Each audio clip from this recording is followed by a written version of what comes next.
ஆதிசங்கரர் அருளிய கனகதாரா ஸ்தோத்திரம். அங்கம் ஹரே புலகபூஷணமாஸ்ரயந்தி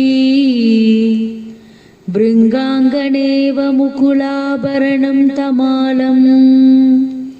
அங்கீகிருதா கில விபூதிரபாங்கலீலா மாங்கல்யதாசு மம மங்கள தேவதாயா முக்தா முகூர்விததீவதனே முராரே பிரேம்ரத்ரபா பிரணிகிதான் கதா கதாணி மாலாத்ருசோர்மதுகரீவ மகோத்பலேயா சாமே ஸ்ரியம் திசதுஷாகரசம்பவாயா ஆமீலதாசமதிகம்ய முதா முகுந்தம் ஆனந்தகந்தமணிமேஷமனங்கதந்திரம் ஆகேகரஸ்ததகணனீகபஸ்மநேத்ரம் பூத்யை பவேன்மம புஜங்கஜயாங்கனாயா பாக்வந்தரே மதுச்சிதஸ்ரிதகௌஸ்துபேயா हारावलीवहरनीलमयी विपाति कामप्रदा भगवदो अभिकटाक्षमाला कल्याणमावगदु मे कमलालयाया कालाम्बुदालिललितोरसिगैडपारे तारादरे स्फुरदियादडिदङ्कनेव माधुः समस्त जगदामगणीय मूर्ति भद्राणि मे दिशतु भार्गविनन्दनाया प्राप्तं पदं वरदमधुगळु यत्र भावात् माङ्गल्यबाजि मधुमादिनि मन्मथेन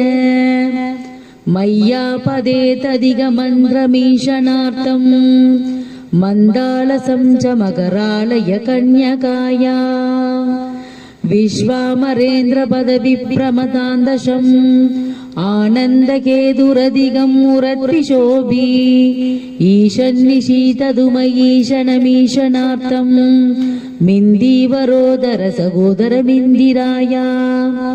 इष्टाविशिष्टमदियोऽपि यादयात्र सृष्टयात्र विष्टबलसुलभं लभन्ते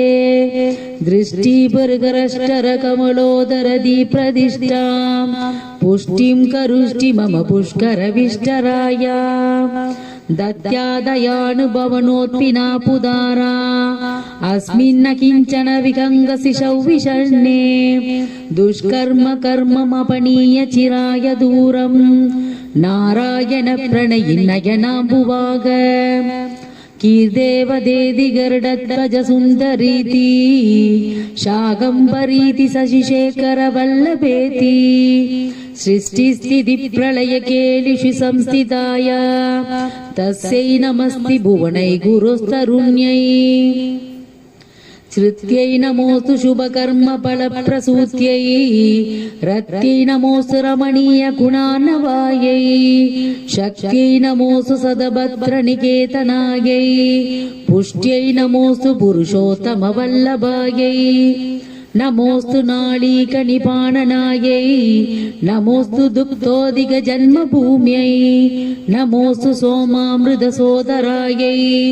नमोस्तु नारायणवल्लभायै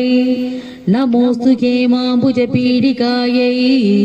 नमोस्तु भूमण्डलनायिकायै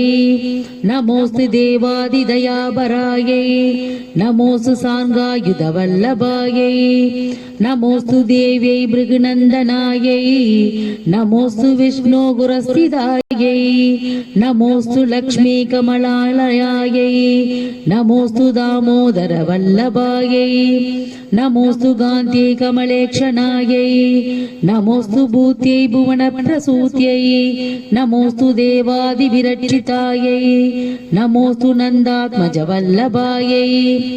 शम्बत्कराणि शकलेन्द्रियनन्दनानि साम्राजदानवि पावनि सरोरुहानि त्वत्पन्दनानि तुरिदाहरणोत्यदानि